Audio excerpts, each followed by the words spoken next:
Hi everyone, in this video we will solve a LR puzzle from past year mock. Let's see how we can solve such type of sets. In a class of 200 students, 200 toffees belonging to 5 different brands were distributed such that each student got exactly 1 toffee. The following line graph provide information about the number of students who received a coffee bite, eclairs, mango bite, alpenlibe and a melody. Okay.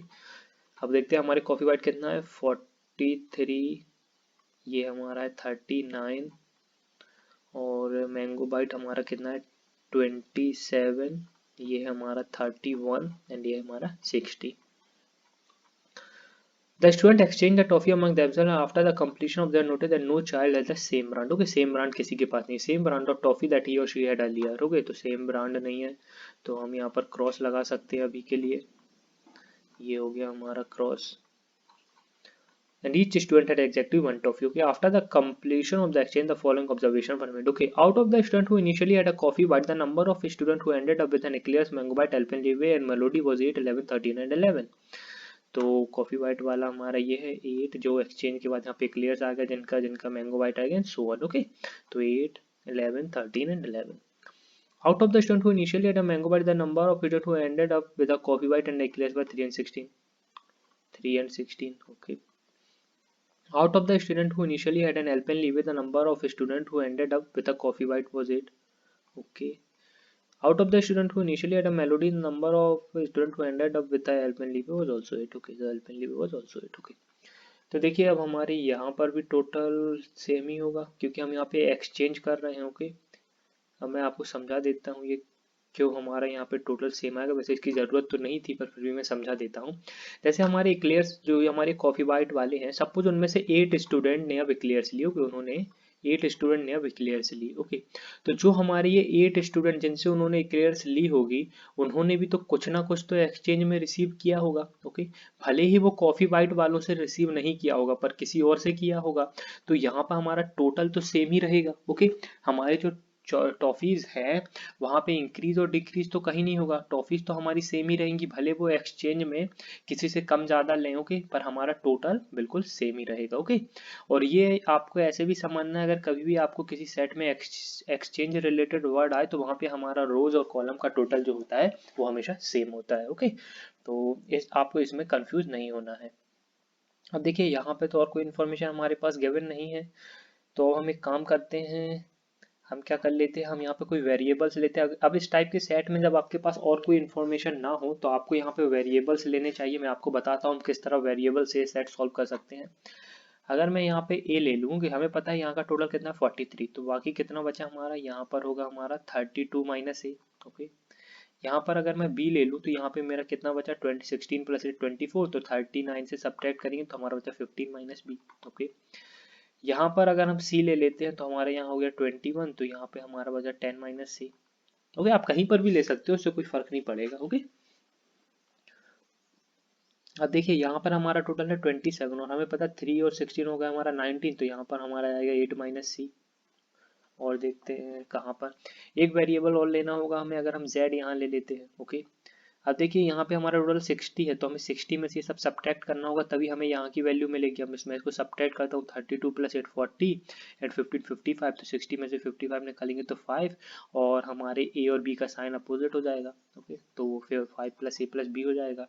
ये calculation आपको आना चाहिए, copy pen की use बिल्कुल ज़रूरत नहीं है आपको. ओके, इस टाइप का कैलकुलेशन आपको इजीली आना चाहिए. आप खुद एक दो बार करेंगे तो आप समझ जाएंगे हम कैलकुलेशन कैसे कर रहे हैं. अब यहाँ देखिए 39 में से अगर मैं 10 हटाऊं तो मेरा बचा 29. ओके, अब साइन चेंज करेंगे तो यहाँ पे मेरा हो जाएगा minus A minus Z and plus C. Okay, अब देखिए यहाँ पर अब मैं ये 27 वाली का केस लेता हूँ, यहाँ मैं 16 हटाऊंगा, अगर माइनस करूँगा तो मेरा बचेगा 11. अब ये साइन चेंज हो जाएगा तो minus A minus P and minus Z. Okay, अब देखते हैं यहाँ पर देखिए क्या आएगी हमारी वैल्यू. अगर मैं 60 से सब्ट्रैक्ट करूँ तो ये होगा हमारा 40, होगा हमारा 12 प्लस सी माइनस सी कैंसिल हो जाएगा तो ये हो जाएगा मेरा 12 प्लस ए प्लस जेड. ओके, तो ये हमारी वैल्यूज हो जाएंगी. अब देखिए, अब पहले तो हम देखते हैं क्या क्या वैल्यूज हमारी पॉसिबल हैं. जैसे अगर आपको मैं हाईलाइट करके बताता हूँ, अगर आप ये वाला इक्वेशन देखें 11 माइनस ए माइनस बी माइनस जेड, इसको हम इस तरह भी लिख सकते हैं 11 minus a plus B plus z. Okay, कोई कंफ्यूजन नहीं होना चाहिए इसमें। अब देखिए a plus B plus z की वैल्यू हम क्या ले सकते हैं, 0 भी ले सकते हैं, 1 भी ले सकते हैं, 2 भी ले सकते हैं, सो ऑन टिल 11 ले सकते हो। कि अगर हम 11 से ज़्यादा लेंगे तो ये हमारा नेगेटिव में चला जाएगा, इसलिए हम 0 से लेके 11 तक ले सकते हैं। ओके, तो हम इनडायरेक्टली ये भी कह सकते हैं जो हमारी ए की वैल्यू होगी वो 0 से 11 हो सकती है, बी की हमारी मैक्सिमम वैल्यू 0 से 11 हो सकती है। ओके, और सेम हमारे z की वैल्यू 0 से 11 हो सकती है। ओके, क्योंकि से अगर हम z को 11 दें तो हम बाकी दोनों को 0 दे सकते हैं। ओके, अगर हम b को 11 दें तो बाकी दोनों को 0 दे सकते हैं, और a को 11 दें तो हम बाकी दोनों को 0 दे सकते हैं अगर हम मैक्सिमम 11 वैल्यू लेते हैं तो। ओके, अब A B Z. Okay, A B Z का और हम देख लेते हैं कहाँ पे कोई अगर इक्वेशन हो, यहाँ पे 32 माइनस ए है। ओके, तो यहाँ पे तो हम ऑलरेडी ये हमारा कवर हो जाएगा 0 से 11 में, ये भी कवर है, बी यहाँ पे भी ये भी कवर है, ये तो प्लस वाला साइन है, कोई प्रॉब्लम नहीं है, यहाँ भी कोई प्रॉब्लम नहीं है, जेड भी हमारा कवर है। ओके, तो अब देखिए सी का, देखिए हमें सी का निकालना होगा किसी ना किसी तरह।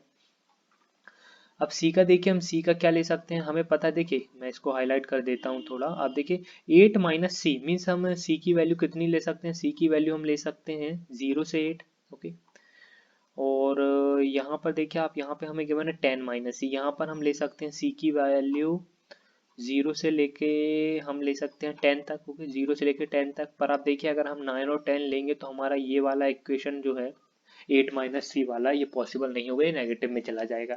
इसलिए सी की वैल्यूज हमारी कितनी पॉसिबल है, 0 से लेके 8 तक। ओके, अब एक और इक्वेशन है हमारे पास, वो देख लेते हैं। हमारा ये हमारा 29, ये मैं इसको सर्कल बना देता हूँ, ये वाला इक्वेशन की बात कर रहा हूँ मैं। ये हमारा है 29 प्लस सी माइनस ए माइनस जेड। ओके, इसे हम और किस तरह लिख सकते हैं, अगर मैं साइन, जब साइन चेंज करूँ, इनका अपोजिट करूँ, तो a plus z minus c must be less than equal to 29, इस तरह भी हम इसको लिख सकते हैं। ओके, कोई कंफ्यूजन नहीं होना चाहिए अभी तक यहाँ तक। अब देखिए इसके अलावा तो और कुछ हम कर नहीं सकते, बाकी देखते हैं क्वेश्चंस में क्या गिवन है हमारा, उस पर हम वर्क करते हैं फिर। After the completion of the exchange, out of the student who initially had a melody, okay, who initially had a melody, at least how many student must have coffee bite eventually, coffee bite eventually। okay, तो हमें 32 minus ए। Okay, हमसे बोला गया है 32 minus ए की हमें least value कितनी होगी। ओके, तो हमें ए की वैल्यू पुट करनी है यहाँ पे।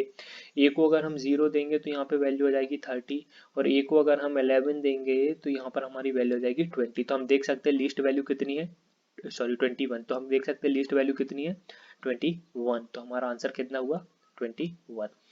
After the completion of the exchanges, if out of the student who initially had an eclairs, okay, initially had an eclair, the number of student who ended up with a melody was maximum possible। okay, तो जिनके पास eclairs है, ended up with a melody was maximum possible, means हमसे बोला गया है जो हमारा ये है 29 प्लस सी माइनस ए माइनस जेड, हमें ये मैक्सिमाइज करना है। अब देखिए हम इसको कैसे मैक्सिमाइज कर सकते हैं, 29 प्लस सी माइनस, इस तरह भी लिख सकते हैं हम इसको। ओके, तो देख सकते हैं अगर हमें इसे मैक्सिमाइज करना होगा तो हमें सी की मैक्सिमम वैल्यू चाहिए जो कि हमारी पॉसिबल है 8। अगर हम सी की ये वैल्यू 8 दे दें और हमें ए प्लस जेड को मिनिमम पॉसिबल रखना होगा तो हम ए को भी 0 ले सकते हैं, जेड को भी 0 ले सकते हैं, क्योंकि हमें जो हमारा ये 11 minus a plus B plus Z का इक्वेशन है, यहाँ पर हम बी को बाकी 11 वैल्यू दे सकते हैं पूरी। ओके, तो ये हमारा पॉसिबल हो सकता है, तो हमें सी ए की तरह से मैक्सिमाइज कर सकते हैं, हम सी को 8 लें और ए और जेड को 0 लें। ओके, अब आगे क्या दिया है, देन एट मोस्ट। ओके, फिर हमसे पूछा गया है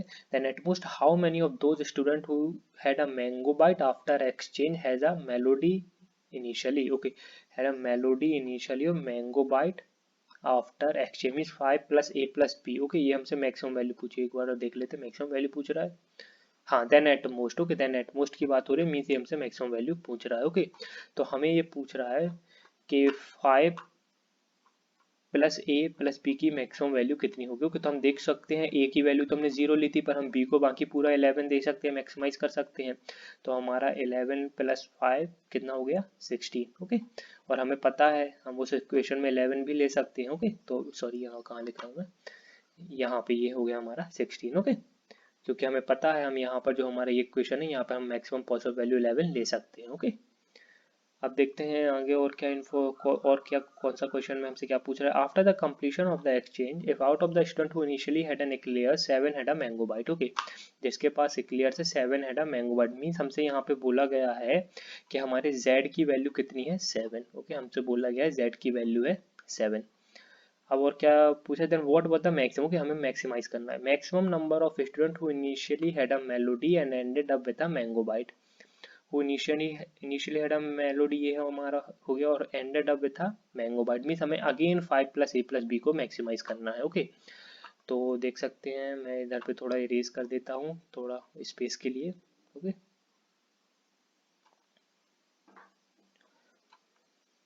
अब देखिए हमें 5 प्लस ए प्लस बी को मैक्सिमाइज करना है। तो देखिए मैं हमें 5 प्लस ए प्लस बी को मैक्सिमाइज करना है और हमें गिवन है कि z की वैल्यू कितनी है 7। ओके, तो जब हम अपना टोटल जो हमारा ये टोटल है 11 minus a plus B plus Z, अगर हम इसको यहाँ पे ए प्लस बी प्लस जेड की वैल्यू टोटल अगर हम 11 लेते हैं, ओके, अगर ए प्लस बी प्लस जेड की वैल्यू हम 11 लेते हैं तभी हम मैक्सिमाइज कर पाएंगे। और उसमें से पता हमें z की वैल्यू 7 है, तो ए प्लस बी की वैल्यू कितनी हुई 4। तो हमारा आंसर कितना होगा 5 प्लस 4 9।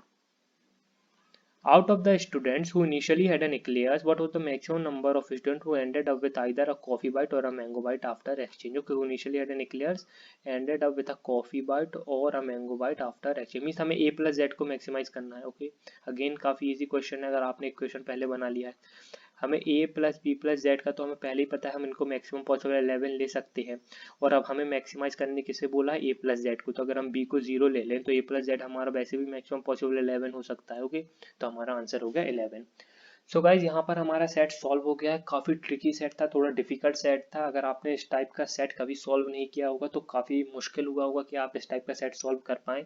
और इक्वेशन बेस्ड अप्रोच आपको सीखना होगा कि हम किस तरह जो हमारे टेबल बेस्ड सेट रहते हैं उनमें भी हम इक्वेशन बेस्ड अप्रोच से ये सेट सॉल्व कर सकते हैं। तो आपको ये अप्रोच ध्यान में रखना होगा और इसे प्रैक्टिस करते रहना है। Thank you guys and happy learning.